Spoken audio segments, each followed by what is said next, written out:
Okay, so let's look at another way of approaching all of this, which is very interesting. And this was put forward by Rabbi Aryeh Kaplan and many others as well. The Medrash states that God was building and destroying worlds before he created this one. Okay, so this one pleases me, this one doesn't please me. Now, I think that I have a handle on what this Midrash is actually saying. What I'm going to do is explain to you what some have done with this Midrash, and it's quite an interesting calculation, which you'll see in a moment. There's a tradition that the world will exist for 6,000 years, and for one millennium, for another 1,000 years, be destroyed. In fact, the idea of it being destroyed doesn't really mean sort of, exploded into nothingness. But there's an idea that after the year 6,000, we're currently in 5774, there'll be a period where we go into a messianic period, so to speak, or some other period of time. In the same way that we have a cycle of 6 days of the week, and the 7th day is Shabbat, we have 6 millennia and 1 millennium of Shabbat, so to speak. Okay? This is an idea put down in the Gemara. Now, there's a Kabbalistic text called Sefer HaTmuna, and it explains that actually this 7,000-year cycle is only part of a larger 7 sabbatical cycles. So in fact, we have a cycle of 49,000 years. Okay, stay with me. 49,000 years, right? Now, there's a very interesting verse in Psalms, which we say on Shabbat, Ki elef shonim be'einecha kiyom esmo. For 1,000 years in your eyes are like a fleeting yesterday in ours. Now, let's do the calculation. 1,000 years in God's eyes are like 1 day in our eyes. Now, Rabbi Aryeh Kaplan puts all of this together. He says, we are currently in the 6th sabbatical cycle, which means that in the terms of the sabbatical cycles, we've got 42,000 God years. How did he work out that we're in the 6th sabbatical cycle? He had a Masorah. He had it from Kabbalah. Okay? Okay, I'm just, he brings it from Sefer HaTmuna. So using the rest of the calculation, if 1,000 years from God's perspective is just 1 day in ours, then we do the calculation. We do 365.25 times 1,000 of our years. We plug that into our equation, and ta-da! We get 42,000 times 365,250, and it comes out to 15.34 billion years. Okay, brilliant. Brilliant. Can anybody spot the slight sticking point with all of this, apart from the funky Kabbalah and you're going to say there's plus or minus 1.5? No. It's something much more obvious, much worse than that, which we have to think about. Remember, the first Midrash said that God was creating worlds or destroying them before he created this one. And the words Bereshis bara Elokim es hashamayim v'es haaretz describe the creation of this world. So although we've solved one problem, in that we've now explained how we've got 15 billion years going backwards, we've still got to explain how God created the universe, the sun, the moon, and the stars, and everything else in 6 days, 5,774 years ago. So we haven't really answered the question. We've got a nice calculation, but it hasn't actually brought us to a point where we can be comfortable with all of the science that we just learned. Okay, I've put it down on the slide over there. It's essentially, I've explained it again outside, but if you want a copy of the slides to do revision later, I'm happy to give you a copy of the slides. But you can see from this that this method, this idea of prior worlds, is using this midrash perhaps in a way that it wasn't intended. And when I discussed with Dayan Abraham, perhaps what this midrash is actually telling us, it's teaching us the idea of bechira, the idea of choice, that God chose a particular way of creating the world, a particular world in which we live that is purposefully chosen by God, rather than the idea of having prior worlds before this one that account for the 15 billion years of the universe existence. Okay, so I think we can, that one I personally feel can be consigned to the scrap heap of ideas. However, there is another idea which is very popular, which is the day-age approach. And you may well have heard this idea. It's been popularized certainly since the 90s. This idea is that in fact time itself has changed. Okay? The rate of time has changed. Okay? So we're used to seeing verses like this. Okay? God saw that all he made, behold, it was very good, and it was evening and it was morning the 6th day. The Medrash says that this idea of hashishi, was that after the 6th day, the way that time was counted changed in some way. And in fact, this is the Midrash saying. The Midrash says that the first 6 days of creation, time ran in a sort of different way to the way that time runs now. Okay. So, for example, the word yom, which we all get very sort of het up about because we've been calculating it as 24-hour periods, 6 24-hour periods, right? Actually, if you look through the Torah, you find many examples where the word yom is not used in the context of 24-hour periods. This is one verse I've just plucked out from Dvarim. I didn't actually pluck it out. I took it from another source, which is Rabbi Avraham ben Maimon, the son of the Rambam. He writes, when it says on the day, in this verse that we just saw, on the day that God commanded commands, what do you mean on the day? It means to say in the time encompassing the 6 days of the beginning, not on the first day alone. Amongst the powerful attestations that a day can refer to a very extensive time, as it says in the Torah, all the commandments that I'm commanding you on this day didn't intend to refer to commandments that he commanded them on one particular day, but rather to the entirety of commandments which he commanded them at whichever time he did so, which was over many days, months, and years. So, in essence, Rabbi Avraham ben Maimon is saying that the concept of yom, of a day, so to speak, in the Torah, in fact, could be a very extensive period of time. So there are different scales for a day. Very good. Or different use of the word day. Like in my day, we did it differently. Yeah, very good. Very good. Then Excellent. that also comes to the question about the 10 plagues. How long? What was the period for those plagues? Okay, that's interesting. If you want to invite me back and we can talk about the plagues another time, but you're right, possibly. Dr. Gerald Schroeder, who is again a very big Talmud Chacham, a very eminent scientist, has tried to use this idea to say that in fact the 15 or 13 billion years that the universe has existed can actually be sort of concertinaed into the 6 days of creation. And he uses Einstein's idea of gravitational time dilation, and I could explain it to you. We're not going to do it this evening. He explained it here himself. Right, very good. It was here. Thank you very much. It's very compelling, however, there's a problem. Okay, and I don't want to upset your emunah if you believe in this, but let's look at the problem. It's very important because, number one, Gerald Schroeder has been taken to pieces by both Torah scholars and scientists as well, and it's important to see why. Here we have 6 periods of creation, 24-hour periods. Okay, this is what we imagine the Torah to be telling us.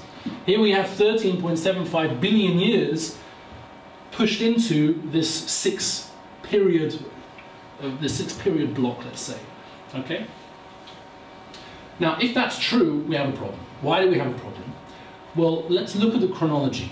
The assumption is that the chronology should match. Okay? So here we have the chronology in the Torah. Yeah? Agree? This is a chronology from a scientific perspective. Now, at first glance, some of it does look like it's familiar. We see that the universe begins. First you have fish, terrestrial insects, trees, reptiles, mammals, birds. But actually, if you look carefully, everything's a little bit out of whack. And in fact, there's one part of this which is really out of whack, which really doesn't make sense. And actually begins to hint to the last part of what we're going to talk about this evening. Okay, first of all, we've got things in the wrong order over here. I've just sort of put a few pointers over here. There you go. But this is the really big one. Because if we want to understand this literally, that these are 24-hour periods, that these are days, that a yom is 24 hours like we have days today, then what does that mean when we didn't have the sun, the moon, and the stars until the 4th day? What does it mean? How can that possibly be? What does it talk about? Dry land, vegetation, fruit trees, but we didn't have a sun yet. How does that work? Say it was created before and then only turned on, as it were. Or became apparent. Sorry? Yes. That was used, back then, the sun, moon and stars were used to measure the passage of time. That's very interesting.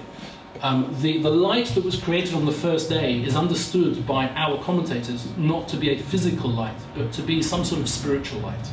Okay? The Ora Ganuz that was hidden away for the righteous in time to come, but it's a good answer. Let's look, however, at a non-literal approach. And before we go into this, this comes with big red flashing lights and warning signs that what I don't want you to think is that we can simply take the Torah, wave our non-literal magic wand all over it, and make it mean whatever we want it to mean. That's not how this works. And you'll see from what I'm going to do that we cannot do that. You can't just look at the Torah and say, well, we've got science over here. What we need to do is work out what the Torah is telling me so that I can reconcile it with science. It's not how it works. Let's look very carefully. The Rambam himself says that if there is scientific evidence or some evidence outside of the Torah that something in the Torah appears to be wrong, then we have to re-understand what the Torah is actually teaching us. The Torah is real. It's absolutely 100% the Word of God. Every letter in the Torah is critical. Everyone knows that if a person is reading from the Torah, they find a letter is missing or a letter is not written properly, the Torah is possible because every letter is critical. However, when we read the Torah, when we understand the words in the Torah, our understanding goes through the filters that are in our minds. We can understand the Torah incorrectly. And he was actually talking about Aristotle believing that the universe was static and had always existed. How do you reconcile with that, with Bereshis bara Elokim es hashamayim v'ha'aretz, that the universe has that the world has a creation from the Torah perspective? But he says unless miracles are also explained figuratively, we have to understand the Torah in a different way. So what does that mean? Let's look at the verses in the Torah. Let's look at the first verse in the Torah. Bereshis bara Elokim es hashamayim v'ha'aretz. In the beginning, God created the heavens and the earth. That's a nice sort of King James Bible translation. But anyone who's sensitive to Hebrew knows that that's not what this says. Okay, what does the word Bereshis mean? Anyone? First. No. Bereshis means, In the beginning of a creator. Very good. In the beginning of. It's in smichut, it's in conjunction. Bereshis means in the beginning of. Bara means he created, Elokim, God, es hashamayim v'ha'aretz, the heavens and the earth. What does that mean? You can't even translate that properly. You can't put that into normal grammar. And Rashi, okay, not some weird Kabbalist, Rashi, our medieval commentator, par excellence, okay, I think he was even Jewish. He writes, this verse says nothing but expound me. You've got to make a drosha out of this. What does Bereshis mean? He says, it means Bereshis, for the sake of something called Rashis. Rashis means first. Okay? So what's called Rashis? So he says the Torah is called Rashis, the Jewish people are called Rashis. Okay? Lots of things are called Rashis in the Torah. Okay? That's one way of explaining. But if you wish to explain it according to its simple meaning, meaning that this is the beginning of the creative process, at the beginning of creation of the heavens and the earth was astonished with emptiness and darkness, and God said, let there be light, and so on, which is how we all understand those verses. What does it say? It doesn't make sense. Scripture did not come to teach the sequence of creation, to say that these came first. For if it came to teach this, it should have written at first, Barishana. That's what the Torah should have started with. Barishana, bara Elokim es hashamayim v'ha'aretz. It doesn't say that though. Rashi says it doesn't say that. If you say that Scripture indicates the order of creation, be astounded at yourself. For the water preceded, as it's written, and the Spirit of God hovered over the face of the water. Where did the water come from, Rashi? What's this water you're suddenly talking about? So Rashi is pointing out, right at the very beginning, that the Torah cannot be taken in its, I would call literal sense, but I use that word very cautiously. In the sense that when we read those words, we have to be very sensitive to what we're actually reading. This is what I meant at the beginning when I said that Rabbi Kolinsky says you have to learn the science properly, but you have to learn the Torah properly. What's the Torah actually trying to tell you? Not what I want to read into the Torah. What is the Torah actually teaching you? Okay, that's the end of Rashi. Let's have a look. Okay, this is the Medrash, which we saw before. Rabbi David Tzvi Hoffman says, we know that this idea of a day, of a yom, in fact, is perhaps an undefined amount of time. And in fact, rather than trying to work out that these 6 periods that we call Yom are in fact larger periods of time that stretch to 13 billion years, let's look at this very differently. Now, I'm bringing this just to give you, again, this is my warning. Rashi says that he's picking up on this word Dotan. This is a place where Joseph was going to meet the brothers. Rashi says over here that Dotan, the word Dotan means a place where there were nichle dotes, a place where there were legal pretexts by which they could put you to death. Okay, this was Joseph getting himself into trouble with the brothers. But then Rashi says, but according to the simple meaning, it's a place name. So there's a double meaning. There's a simple meaning of the text, and there's also a drosha that we make from it. So if God wrote that there were 6 periods in which the world was created, he meant that literally, but not quite in the 24-hour period thing that we understood at the beginning. He meant for there to be 6 periods of time. So why did God write it like that? Why did God make it confusing? Why not just say what you mean? Okay, we're getting to the end. Rabbi Hertz of Hertz Chumash fame writes the following: God, the creator and Lord of the universe, which is the work of his goodness and wisdom, and man, made in his image, who is to hallow his weekday labors by the blessedness of the Sabbath rest. Such are the teachings of the creation chapter. Its purpose is to reveal these teachings to the children of men and not to serve as a textbook of astronomy, geology, or anthropology. Its object is not to teach scientific facts, but to proclaim highest religious truths respecting God, man, and the universe. In other words, what on earth are we kidding ourselves? That we think that the Torah is teaching us about science in the first place. Why would God try to teach a group of Israelites 3,500 years ago about how the universe was created? They wouldn't be able to understand it, and they wouldn't be able to use it in any way at all. What's the Torah for? What is the purpose of God communicating to us a Torah? It's there to teach us how to live our lives. How the universe was created is irrelevant to human beings. It's very interesting, but it's irrelevant. There is, however, something that is important, or a number of things that are important that we learn from the book of Genesis. Otherwise, there would be no point of writing it and giving it to Moses to pass on to the Jewish people. What do we learn primarily from this 6 days of creation? Days in inverted commas. That there's a recurring cycle of 7 units of time. 6 creative units and 1 unit that we call Shabbat. So just as God created the universe in 6 days, we say in Kiddush, so too we have a 6-day working week where we create, we do melacha, creative activity, and we refrain from that creative activity on Shabbat. That's why the laws of Shabbat all look kind of funny, right? Shabbat is not a day of rest. That's a Christian idea to sort of, put your feet up and rest. Shabbat is a day when we resist the temptation to create. Human beings want to fix things. We want to create things. So you can, the famous phrase says, you can spend your day shifting furniture around your house, which is not very restful. Light one match, you're creating something, you're making fire. That's a creative force. That's forbidden. So Shabbat is the first thing that the Torah is actually teaching us about. But there's also the Shemitah cycle, okay? There's also the 7 Shemitah cycles in the Yovel. We also see other things as well. That animals have a nefesh, animals have a soul. God says so. But man has more than just that. Man has a nefesh and a neshama, a godly soul. Right? The original Adam, the Torah says explicitly, was created both male and female. Marriage is the process by which a man looks for the lost half of that unit. And marriage, therefore, is a unity between masculine and feminine, between men and women. And that creates something that was originally made in the image of God. That's what Adam actually was. Because it would be foolish to think that Adam was simply masculine and man, and therefore created in God's image. God is not male or only female. God has to be both, otherwise God lacks another part.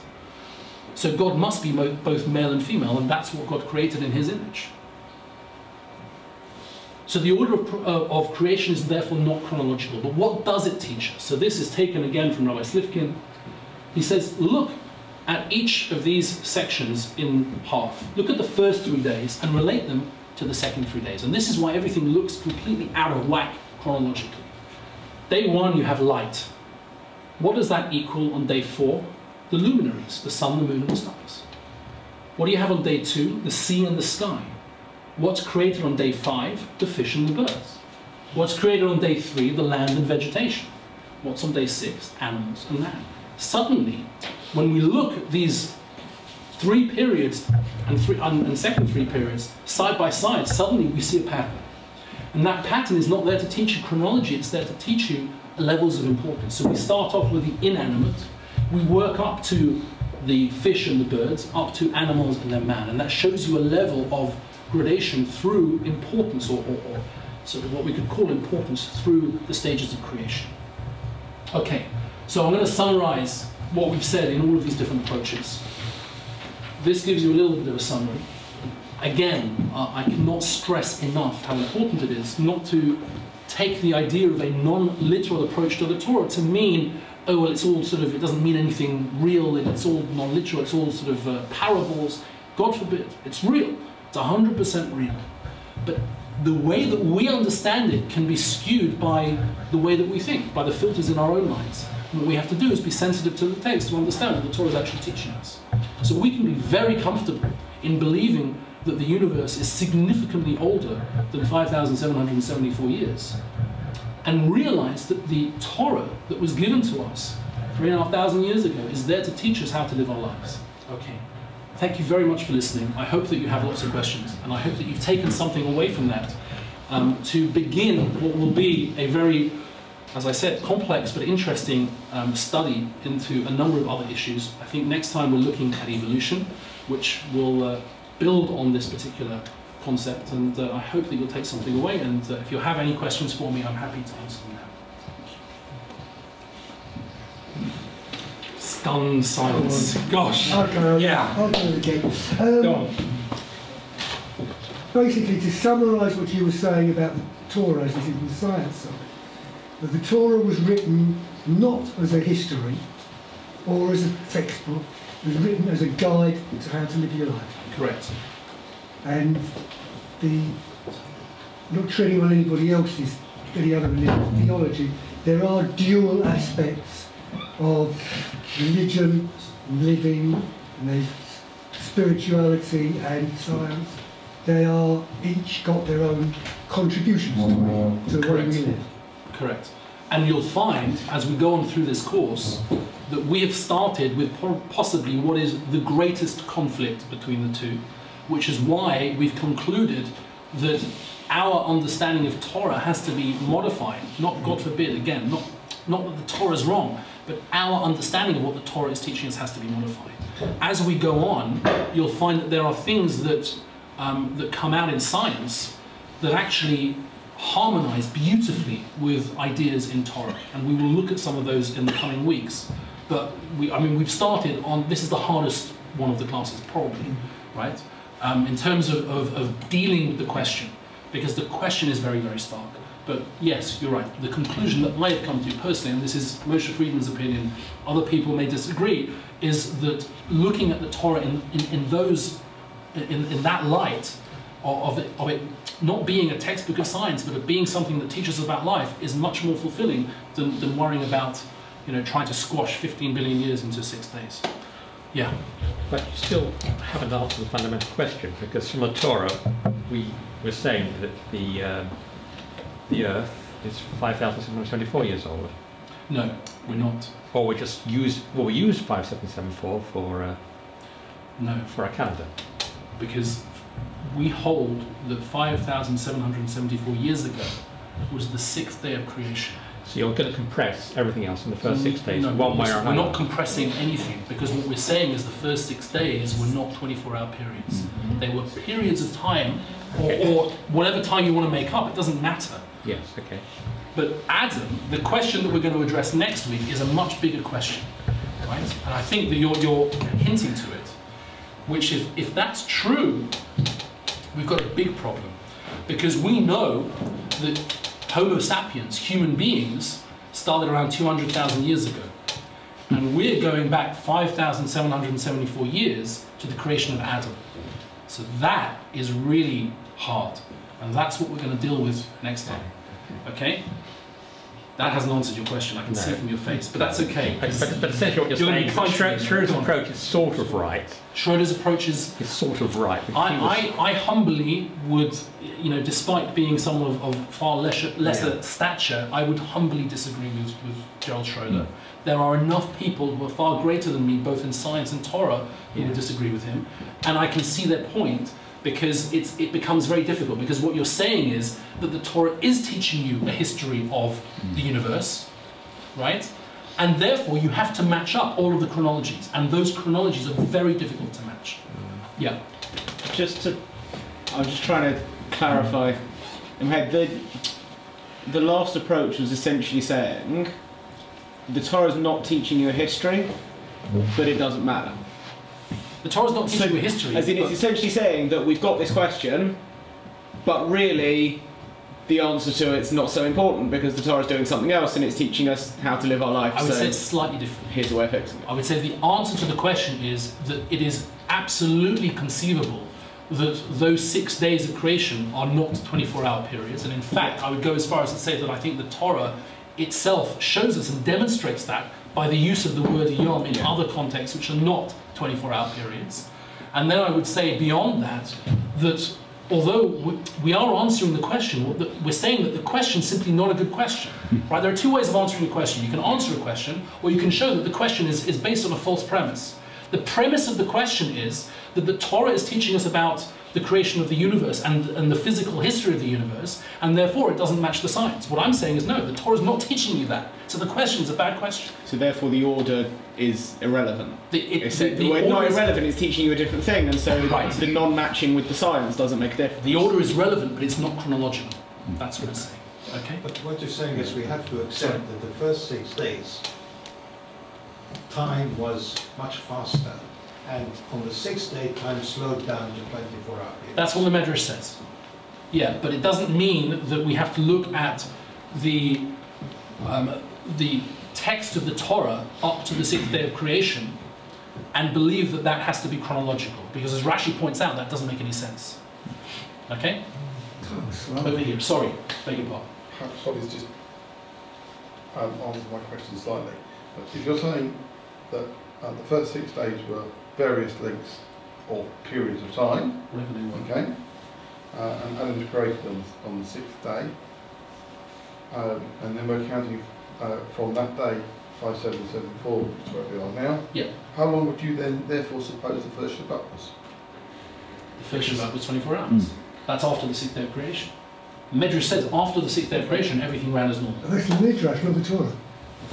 I can trust the Midrash. That's okay. Yeah.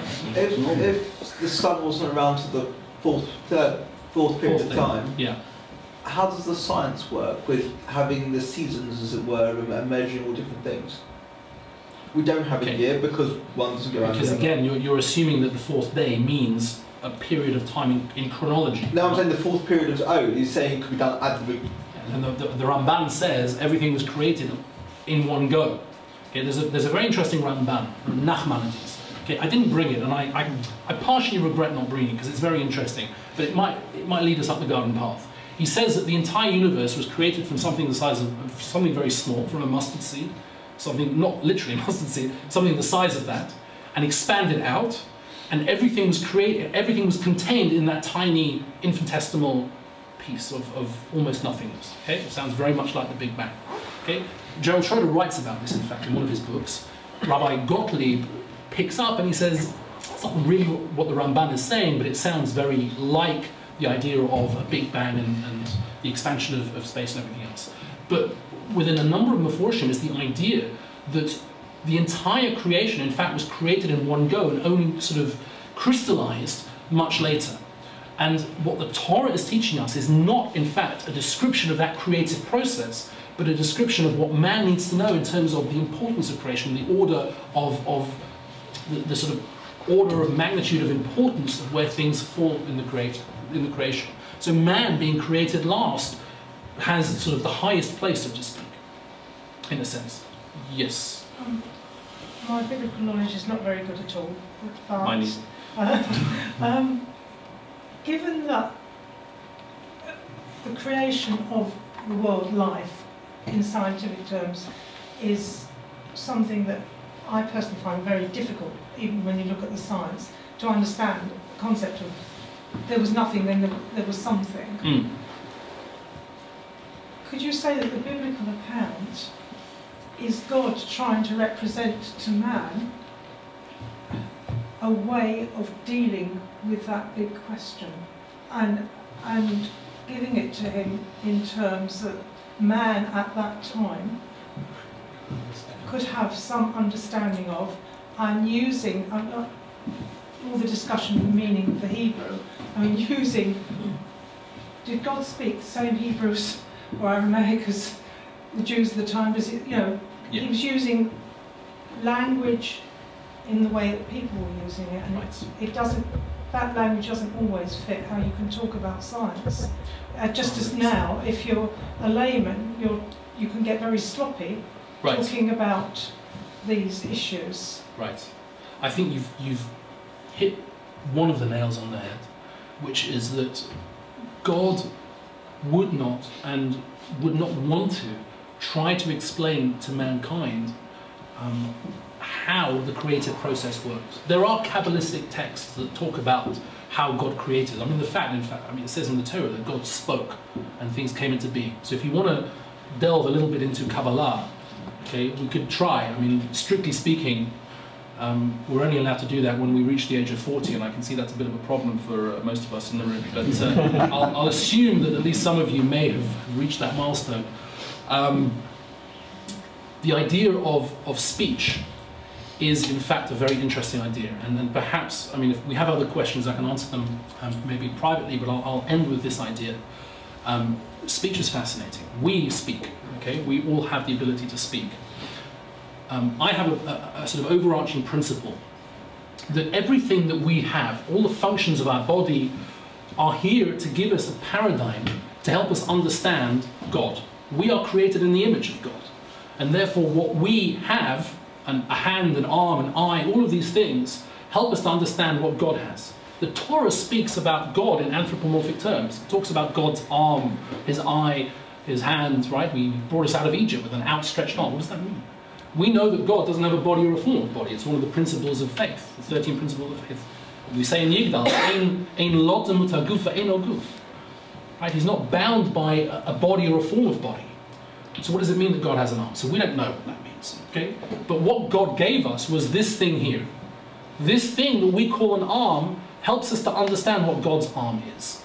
That it's something that, if I need to grab something, I can stretch my arm and I pull it out. So that Torah that's telling me that God brought the Jewish people with an outstretched arm implies that we were distant from God, and God reached in and grabbed us with a strong hand and brought us out of Egypt like that. So it gives me a paradigm to understand what that's saying. So what's the paradigm with speech? With speech, when you speak, you're taking something that's inside of here, in the world of your mind, and you're bringing it into reality. Okay? Speech itself doesn't have a sort of, I said at the beginning, sound itself is the vibrations of air molecules. But speech itself is not something I can touch in a sense. I mean, you can feel it if you get close enough to a speaker, you can feel it.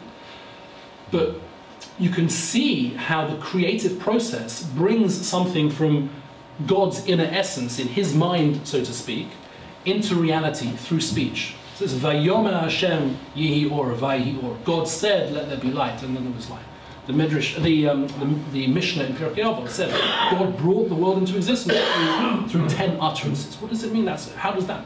So he gives us a paradigm by which we can understand a little bit about what it means to create through speech. Okay? If you've ever heard this before, you might have seen little children doing magic tricks, right? And they say abracadabra. Where does it come from? Aberakadabra. Aberakadabra means I will create as I speak in Hebrew. Okay? So creation through speech is a very deep Kabbalistic idea. Now, how does that help us understand God's creative process? So we can begin to understand that when we bring things into reality through our minds, into the real world, and we communicate through speech, and then that we help to build the world in some way, it helps us to understand how God created the world. But that's not what God was telling us in the Sefer Bereshit. That's Kabbalah. That's mysticism, that's something beyond us. And we don't need that in order to live our lives as better Jews. I don't need that information to be a better person. What's the purpose of Judaism? What's the purpose of God communicating with his people? It's to bring us to perfect ourselves, to perfect the world around us, to live our lives as better people. Okay? He teaches us how to live our lives. Why does he want us to keep kosher?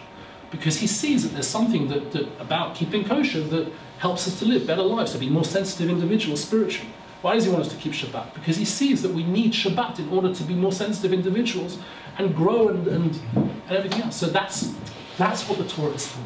So when you said, yeah, of course, the Israelite nation needed an answer to that very deep question, where did we all come from? And yet, we always refer to God as the God who brought us out of the land of Egypt. So which was the bigger event? Which was more important? Which was more seminal? The creation of the universe or bringing us out of Egypt? So I would say the creation of the universe is more seminal. So why do we call God the one who brought us out of Egypt? Because that is what the Jewish people can actually relate to God being the creator of the universe. So that's how we relate to God, and that's how I think we relate to Bereshis and the beginning of Bereshis. Okay, so thank you very much for this evening. I hope that's given you a good introduction. I haven't scared you all off.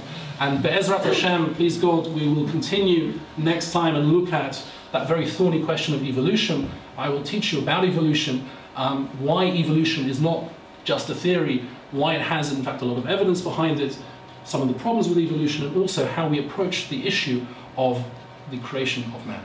Thank you very much.